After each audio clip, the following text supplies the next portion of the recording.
ऐसी कौन सी विशेष मांग है या विशेष मुद्दा है जो कि आप गुजरात सरकार से असंतुष्ट हैं?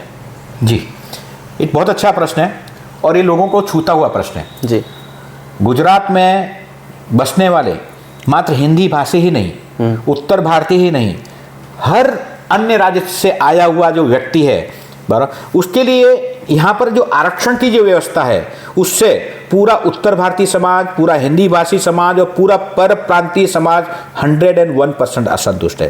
कारण, सबसे पहले बात करें 10% आरक्षण की।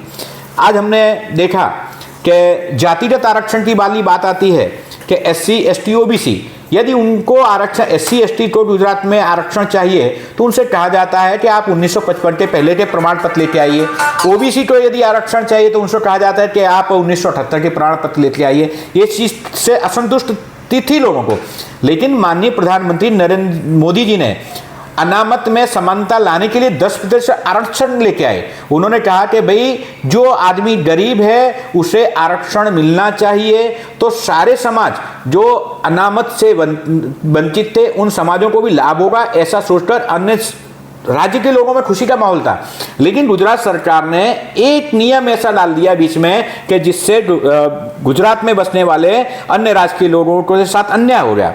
यदि आपको आर्थिक आरक्षण लेना है तो आपके दादा परदादा का 1978 के पहले का प्रमाण पत्र मांगा जा रहा है। तो ये हकीकत में संपूर्ण हिंदी भाषी समाज के साथ, संपूर्ण अन्य राज्य के लोगों के साथ, जिसे पर प्रांतीय शब्द गुजरात में बुलाते हैं, उनके साथ सरेसर अन्याय है। क्यों?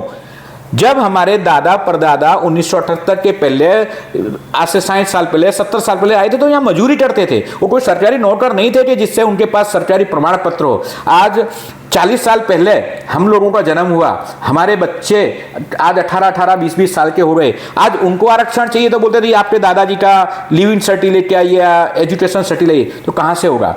गुजरात में 80% लोग हिंदी भाषी अन्य राज्य के लोग इससे असंतुष्ट हैं, उनको लाभ नहीं मिलता है। तो हमारी सरकार से ये मांग है कि आप अन्य राज्यों की तरह 10 साल डोमिसाइल के आधार पर, हमारी तो मांग डोमिसाइल के आधार कि 10 साल या 10 साल से ज्यादा कोई किसी राज्य में रहता है तो उसे उस राज्य के सारे लाभ मिलने चाहिए। तो डोमिसाइल के आधार पर ही आप सारे के सारे लाभ गुजरात में रहने वाले लोगों को दिए जाए।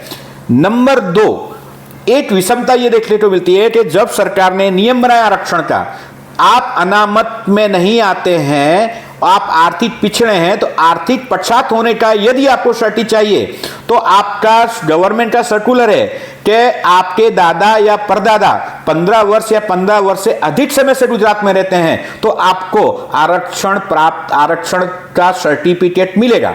आरक्षण का सर्टिफिकेट आप 15 साल पे दे रहे हो, और जब हम आर्थिक आरक्षण मांगने जा रहे हैं तो आप बोलते 1978 का प्रमाण पत्र लाइए। तो पहले इस विषमता को दूर करना बहुत ज्यादा जरूरी है। आपका कागज 15 साल बोलता है और दूसरा कागज आपका 40-45 साल बोलता है। यह सुधारना अति आवश्यक है। इसलिए सरकार से निवेदन है कि आप इसके मुद्दे में पुनः विचार करें और 10 साल के डोमिसाइल के आधार पर सभी लोगों को समानता का अधिकार दें, चाहे वो SC हो, ST हो, OBC हो या आर्थिक पछात हो।